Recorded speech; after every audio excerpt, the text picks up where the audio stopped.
I'm Abby, I have a lot of records, and this is Vinyl Monday.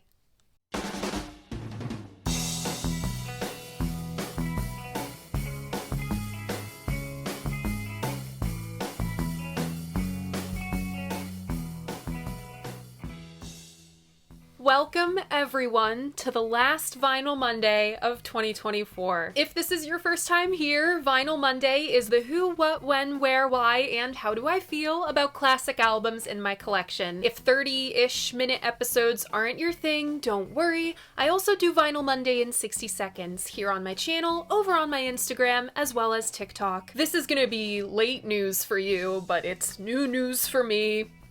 I hit 50,000 subscribers last night. I don't want to get too sappy because I have a year in reviews on deck, which is literally just 15 minutes of me loving on you all, but thank you so much. I am so grateful for all of you who supported the channel through all of its twists and turns. We're taking a pretty hard turn in the new year. As much as I've been joking about the 50,000 subscriber special, Trout Mask replica, I am excited to surrender to the insanity. And I hope you are too. On to the last Vinyl Monday of the year, but not the last episode of the year. We still have the third and final part of Double Album December coming on Friday. God willing. This retrograde has been kicking my ass! The winter solstice is happening at the end of the week too. The shortest day and longest night, the darkest day of the dark half of the year. I believe the full moon is on Sunday, so it's just the perfect week for this masterpiece of a record. It's best paired with moonlight. This week's album, the final Vinyl Monday of 2024, is Gabor Szabo, Dreams. Congrats if you guessed this one. Remember, if you want to play along, all you gotta do is check out my community tab. That's where I post hints, make announcements, I host polls. You can find all of that on my channel. And if you so choose, you can always read the written version of my reviews on my website. All right, let's take the plastic off. So my copy is a repress from 2017. I showed this in my most recent vinyl collection update. Yeah, you're probably not gonna find an original copy of Dreams, but it is still worth the hunt. I know a guy who found an original copy of Dreams in a lot of jazz records on Craigslist. The whole thing was like 20 bucks, so he paid $2 for his copy. Now let's talk about this cover art. The cover of Dreams was designed by David Stahlberg, featuring illustrations by John Austin, a book illustrator active in the 1910s and 1920s. The 20s were having a big moment in the late 60s and early 70s, see the Biba Boutique. The visual aesthetic of psychedelic rock included Art Nouveau, Art Deco, medieval, Victorian, and Edwardian revivals. Materials and motifs from India and the Middle East reflective of a greater interest in Eastern philosophy and astrology. Quote, Sky calculated that Dreams would find more buyers in the stores filled with the Doors and Jefferson Airplane albums than it would hidden away in the jazz section. If I were a buyer in 1968, flipping through the stacks and found this amongst the Doors and the Airplane, I'd pick this up. The front cover is a piece called Visions from either 1919 or 1923. Lots of female figures and faces, masks, beads, and a crescent moon. Perhaps it was chosen to reference the song Lady in the Moon. Now the back cover is where things get good. This is from a 1922 edition of Hamlet. If the partial version on Google Books is as intact as I hope it is, then this would be from Act 1, Scene 5 of the play. This is Hamlet being visited by the ghost of his father, who tells his son Uncle Claudius was his killer. A murder most foul. Please forgive me, this will be kinda bad. It's been like 8 years since I read Shakespeare. Sleeping in my orchard, a serpent stung me. So the whole ear of Denmark is by a forged process of my death. Rankly abused, but know thou, noble youth, the serpent that did sting thy father's life now wears his crown. Christ. I don't know what that was, but it was an iambic pentameter. Austin's illustrations are available on JSTOR. The book was reprinted about 11 years ago. Good luck finding a copy for under $300. Opening up, The gatefold, we have details from Visions and Hamlet, plus liner notes by Bill Artis. He frames dreams within the world of 1968, perspective for contemporary listeners, and a trip to the past for us. He notes the Eastern influence too, en vogue for the time. The cover is classy with that 1920s feel in black and white, but it's intricate and mystical enough to pique my interest. On Dreams, we have the man himself, Gabor Szabo, on guitar. He is backed by Jim Stewart, also on guitar, Gary McFarland on piano, Louis Kabak on double bass, and Jim Keltner on drums. You may recognize him from the Layla episode. He was almost the drummer for Derek and the Dominoes. We also have Hal Gordon on percussion. They are joined by Julia Schachter on violin, George Ricci on cello, and Ray Alonge, Tony Miranda, and Brooks Tilliston on horns. Dreams was produced and arranged by Gary McFarland. Roll transition.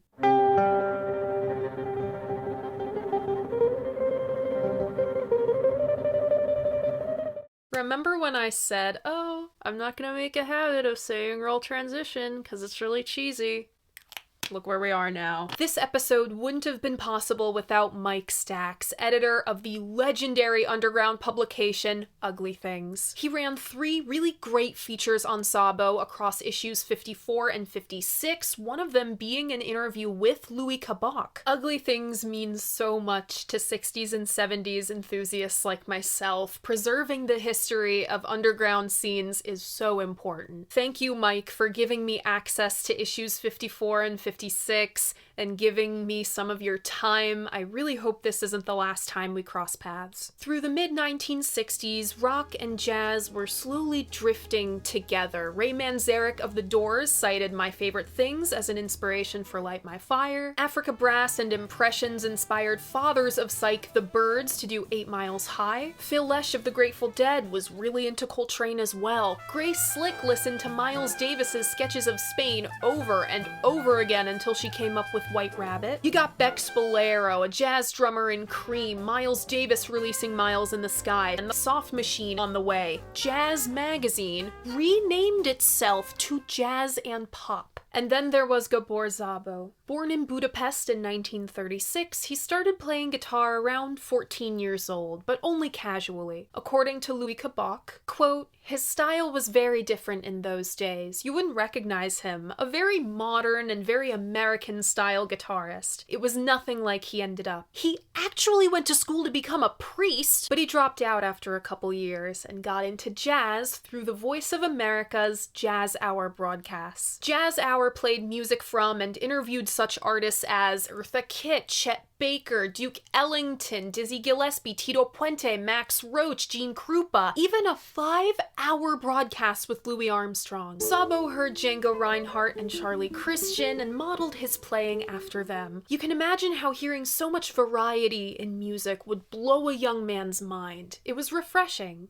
And dangerous, too. After being aligned with the Axis powers in World War II, Hungary came under Soviet influence and became the Hungarian People's Republic. Since everything that was American became illegal, it made us somewhat of a fanatics towards anything that came from America. We resented Hungarian folk music and gypsy music because those were the only things that we were allowed to play. Anything Western, music, movies, any media was illegal in Hungary at this time. If you were caught with any American albums on you, you'd get thrown in jail. Gabor was actually caught with an issue of Downbeat on him one time. He was very lucky for the police to let him go. He'd save up a month or so of pay at a time just to buy black market American jazz records. In 1955, when Gabor was 19, Hungary was one of 7 countries to sign the Warsaw Pact. This officially aligned them with the Soviet Union. It was basically NATO for the USSR. You go to war with one of us, you go to war with all of us. Poland standing up to Soviet power in 1956 inspired revolution in Hungary. These forces were university students, the brightest young minds in the country, against the communist government. This boiled over on October 25th, 1956. While playing a gig, Gabor and Lou's group heard rumors of a student uprising.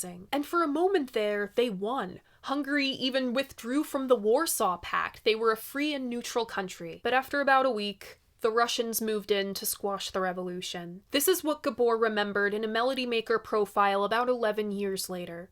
Quote, "We all knew then that this was the beginning of the end. With my father's encouragement and the companionship of 2 young friends, I decided to leave. I took all my worldly possessions, my last month's salary, and my guitar. 200,000 people fled Hungary, including Gabor and Lou. They had no idea at the time, but while making their escape, Jazz Hour was playing their music as part of a special on the Hungarian Revolution. From there, Gabor found a family of American sponsors and moved to San Bernardino with them. He imagined America to be this treasure trove of jazz. Quote, "People behind the Iron Curtain have such an incredible image of America and jazz. I almost expected a Shorty Rogers to deliver the milk, a Bud Shank to be the mailman. But by the time I got there, the West Coast movement was dying. He tried to start a trio with Lou. It didn't work out. He worked as a janitor for a year and enrolled at Berkeley. He lived and studied in Boston for a couple years, even playing the Newport Jazz Festival, then returned to California. He was in Chico Hamilton's quintet for all of 3 days, then got fired. At the time I was trying to copy the American players, and on the top of it there was a bass player in the group who completely psyched me out.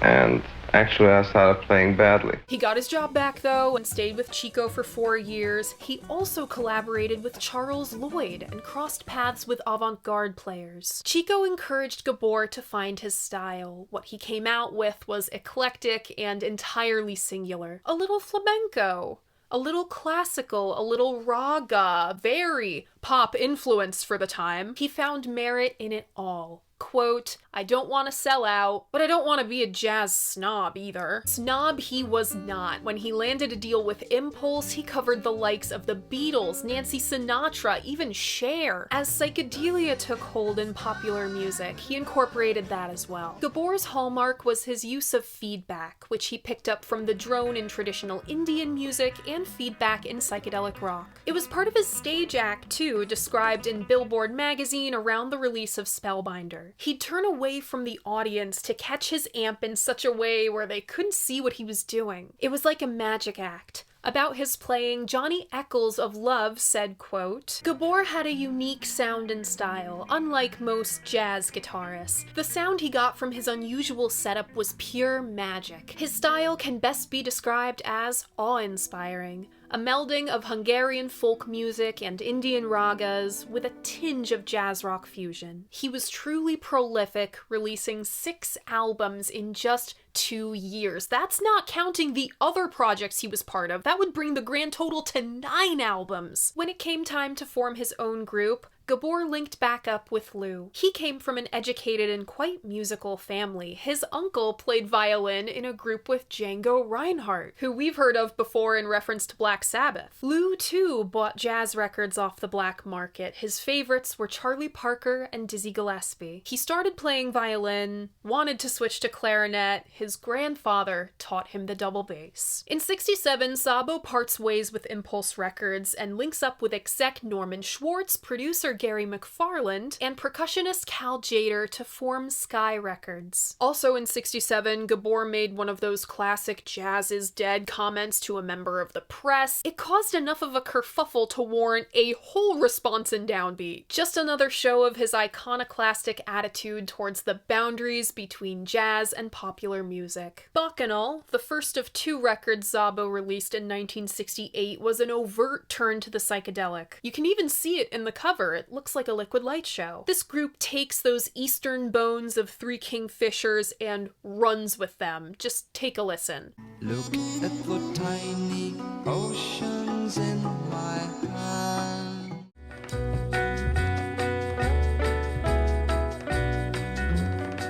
Bacchanal also features pretty much the same group we hear on Dreams. Lou, Jim Stewart, and Jim Keltner. Like a lot of jazz albums, and unlike a lot of the albums I feature on this channel, which seem to get stuck in months-long production hell, Dreams was recorded at Western on August 6th, 7th, and 9th of 1968. This material was a departure for Szabo. Aside from one Donovan cover, Ferris Wheel, he completely left pop behind. He'd become enraptured with classical guitar and the sounds of Spain. The work of Manuel de Faya enters the mix. This ensemble covered both Song of Injured Love and Fire Dance. Lou co-wrote The Fortune Teller with Gabor, but aside from this, quote, "It was always everything up to Gabor. He came up with the tunes and we played them. Every once in a while, some others of us were doing something, but it was very occasional, because all the sound and the style and everything was still Gabor." And Gary McFarland, of course. He wrote the arrangements and has a writing credit on Half the Day Is the Night. The horns were dubbed in later in New York, and just like that, the album was finished. The track listing of Dreams goes as follows.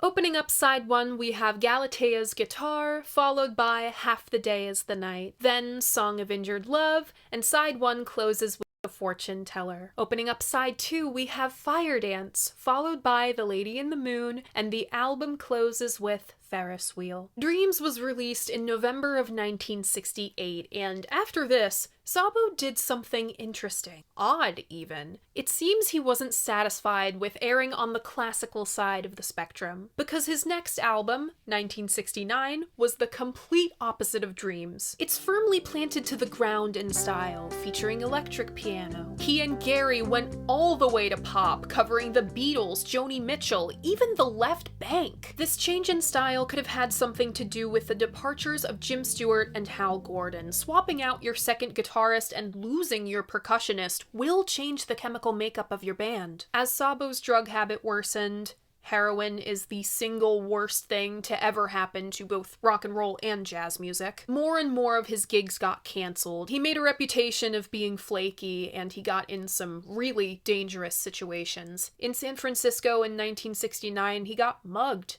and showed up to the gig next night in an eye patch. So this shift in sound could have also been a bid for album sales. He couldn't really rely on playing live anymore to make his money. As psychedelia and worldly eclectic music fell out of favor in the mainstream, being replaced by the Back to Basics movement, and jazz got farther and farther out there, reaching into avant-garde and fusion, Szabo's career never quite reached the heights of 67 and 68 again. But this wasn't the end for him by any means. He released a handful more albums through the 70s, had 2 documentaries made about him, at least one of which is here in full on YouTube, and after 18 years, he finally returned to his home country of Hungary. In the decades following Dreams' release, it fell into relative obscurity, only repressed once in 1980. It got a handful of CD releases internationally, but then something interesting happened. Thanks to the internet, Szabo's work, and Dreams in particular, enjoyed a resurgence in popularity. In both rock and jazz circles, it was finally repressed in Spain in 2017 and has remained popular enough to get repressed at least once every year since. And around 2020, someone's full album upload of Dreams smacked the YouTube algorithm, bringing it to so many new sets of eyes and ears, including mine. So,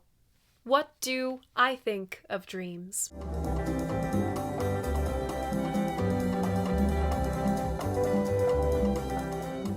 Going in, you don't find Dreams. Dreams finds you. Dreams found me in a very isolated time, the onset of, say it with me everybody, the Fefemime. It was my 3rd year of college, we were all sent home. I went from a bohemian art school paradise living in an apartment with 6 other people in a dilapidated building. I went from that to completely alone in the shell of my childhood home in the north in the bitter winter cold. At a certain point, all the days just mush into one, so I can't tell you exactly when this was. One day, that full album upload of Dreams popped up in my algorithm. The woman's eyes in the art, her belladonna pupils, grabbed me, and it certainly helped that the music was beautiful. This was around the time in my life I was listening to Abraxas a lot. I instantly clocked the similarities. Looking back, this was a very special time. For a year there, while the world was completely closed off, I thought Dreams was my little secret. In my mind, it was this super rare jazz album by this complete unknown. And now that I think of it, at the time, Szabo wasn't on Spotify, so that only added to the myth. The world opened up again, and I found other people who were found by Dreams. It's been in my life for almost 5 years now, and it feels weird talking about it. Full disclosure, I am not a musician. I recognize that I am at a steep disadvantage with jazz. I can't really tell you what's going on with Szabo's scales. All I have is what I feel. So this review will focus more on images, sounds, atmosphere, and feel. I'll reference super basic technical stuff when I absolutely have to. Thankfully, Dreams doesn't lack in atmosphere or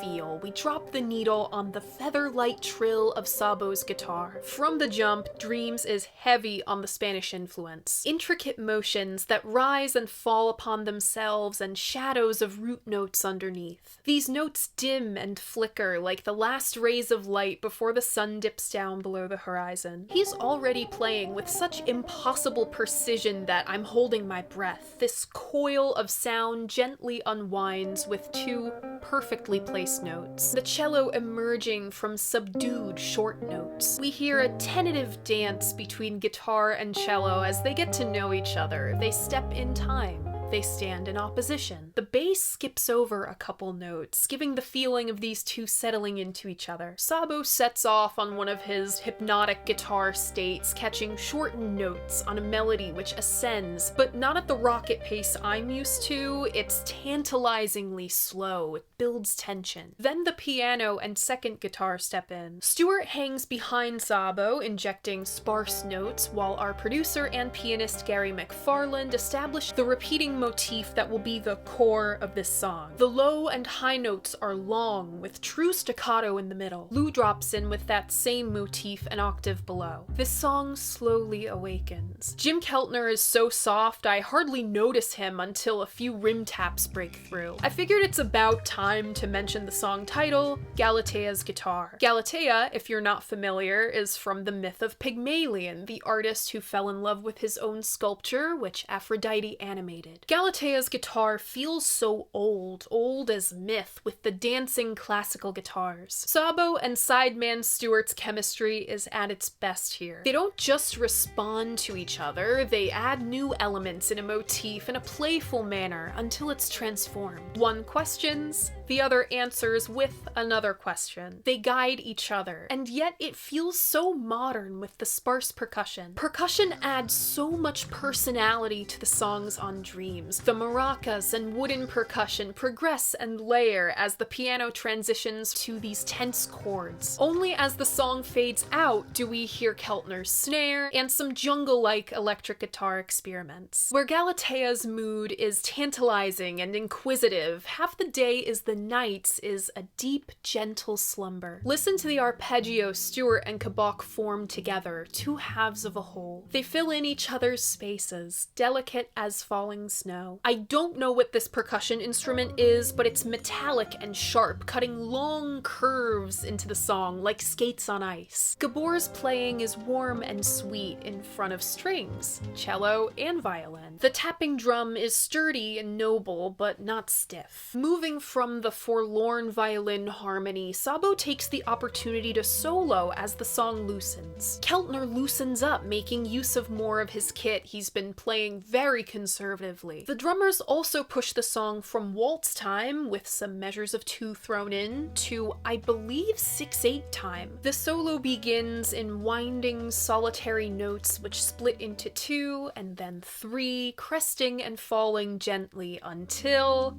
Yes, the first Szabo feedback solo of the night. He didn't use feedback like, say, Jimi Hendrix did. It's not this uninhibited piercing wail. It's not a weapon to use. Carlos Santana described Hendrix's feedback like Aurora Borealis. Szabo's is like incense smoke. translucent, long, thin, and straight in still air. He doesn't carve shapes into a slab, he allows the smoke to bend slightly in the breeze. It's like the drone in classical Indian music. One of my favorite things about guitar playing in the 60s is that it established the guitar as an extension of the body. You turn your body and your instrument toward the amp to create that sound. While others painted wild colors with feedback, Gabor practiced calligraphy. We find ourselves back in that gentle rock, and the song ends with stately and very pretty measures of 2. Song of Injured Love is the first Dafaya cover, and Szabo stays true to the song's Spanish roots. Hearing this instance in Szabo's phrasing, I know exactly where Santana got it from. I immediately thought of Samba Pati.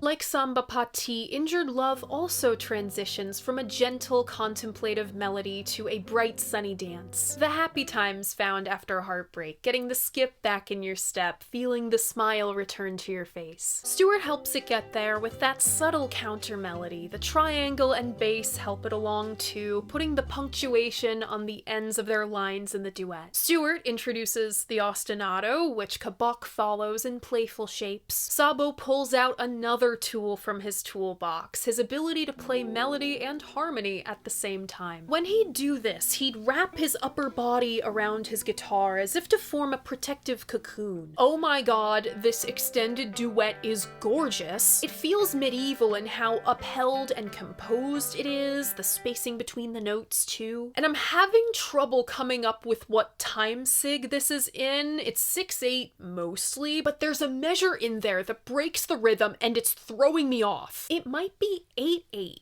2 groups of 3 with a 2. Take this all with a grain of salt, as I cannot fucking count. Unlike Samba Pati, Injured Love returns to its mournful shadow core. The memory of heartbreak continues, but it's left behind for good, dancing in the sun. If Dreams was getting too chill for you, side 1 closes with The Fortune Teller. This is the folksiest cut on the album, with its jaunty, danceable melody. I didn't like this one when I first heard Dreams, it was a bit in your face for me, but I've since felt its swishy skirted charm. I think it feels so jarring because 1, this is the fastest song on the record, 2, it ascends and descends so fast, and 3, because so many guys are playing this melody at once. We're so used to melody and harmony weaving in and out of each other, filling each other's gaps, that to have this sturdy block of sound is quite arresting. Even the bass and drums follow that back and forth, and they somehow push it even faster at the end. It's quite mischievous, like a plucky clairvoyant. She smirks at you as she engages in call and response with her friends on the other side, those who tell her your future.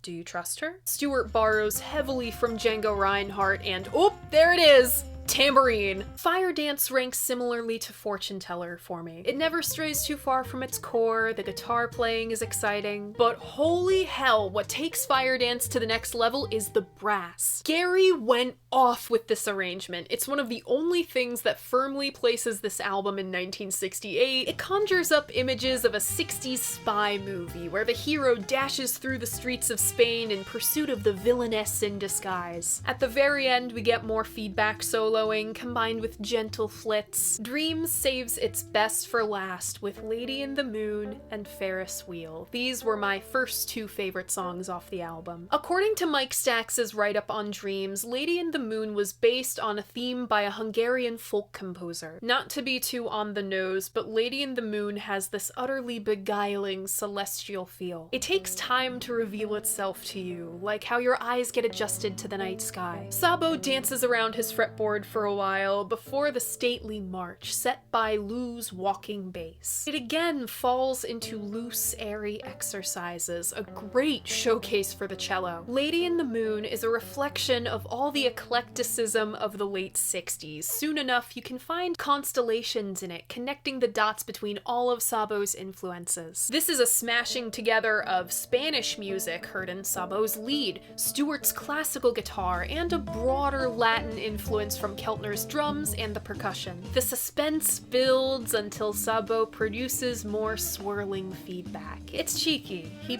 bumps out a note here and there. He knows this is his moneymaker note. He's gonna milk it. Ferris wheel. Of all of Donovan's songs, this was maybe the best for Szabo to cover. It was originally released on Sunshine Superman, the beginning of Donovan's exploration of psychedelic folk music. Donnie played his with a guitarist, bassist, hand drums, and sitar. The circular instrumentation, drone, and lifting melody translate perfectly to Gabor's style. Deadass! Because I heard Dreams before Sunshine Superman, I thought Ferris Wheel was a Gabor Szabo original. This is such an effective cover that I thought Donovan took some obscure jazz song and wrote lyrics for it. It takes a true artist to leave your fingerprint on someone's song like that. I'd love to ask Donovan what he thinks of this cover. Szabo songs, even when they're not Szabo songs, venture from their cores so effectively. They build the idea gradually until it crests into something totally new. I love the new melody written in. The violin gets to blossom, like the first light of dawn. The night is almost over. And when you least expect it, the song comes wandering back to where it began. Returning to the Ferris wheel melody feels so welcome, even if you didn't miss it in the first place. Szabo's songs aren't like a psychedelic jam that gets too far out in the weeds, but they have the same sense of adventure. The 60s moved. Old ways of living were breaking down. More people were getting into the mantic arts, questioning what is beyond us. People were getting more in touch with the world around them, taking up environmental causes. The barriers between high and low culture, east and west, pop and jazz were breaking down. At the center of it all is Dreams. It's not so much timeless as it is without time. The late 60s were also a time for exploring what's beyond us, whether that was the unconscious mind, the moon, or some spiritual mumbo-jumbo. There are just some records that reach past the veil which separates the mortal plane from whatever is beyond us. The Doors does that. Dreams does too. You can practically smell the incense off of it. Let's round this out with some album title analysis. What are dreams? They can be aspirations in life, sure, but in this sense, dreams are our mind taking us on little trips to other places within ourselves as we sleep. Sometimes they make sense, most of the time they don't. I lived a whole 2 days of my life in a dream, and then I woke up and no time had passed at all, and I was so disoriented that I ran to the bathroom and threw up. Jung formed a whole branch of his philosophy around analyzing dreams. He saw them as windows into our unconscious. Plenty other philosophers analyze them too. Dreams are what our minds fill the spaces between consciousness with. We wake up longing to remember them, only clinging to the ghost of the feeling. The more romantic of us spend our whole lives searching for the face we saw in our sleep. There are breaks between days. Half there, half not. The music of Gabor Szabo exists in between too. He would never release another album quite like Dreams. Tragic, really. He was at his best when he invited Spanish and Indian influences in. Tradition and modernity, pop rock and jazz. Not many players find comfort in that perpetual in-between. But Szabo found home in it. He made it his masterpiece. Dreams is supernatural and completely spellbinding. My personal favorites off this one are Galatea's guitar, Half the Day is the Night, The Lady in the Moon, and Ferris Wheel. Remember, if you want to keep up with all of my favorites from all of the Vinyl Mondays, I have a Spotify playlist linked in my description. I update it every week. And that's it! That was the last regular Vinyl Monday of 2024. That was Dreams. What do you think of this album? What do you think of Gabor Szabo? Leave a comment letting me know. I love hearing what you guys have to say about albums that I love. And remember, despite what some guy on the internet has to say, your opinion matters. If you like what I do here, you should like this video and subscribe to my channel. I typically post new episodes every Monday morning at 11, but my last album video of the year is coming on Friday. Double Album December Year 2 will conclude this Friday, December 20th. God willing. Thank you so much for watching, and I'll see you then. Bye!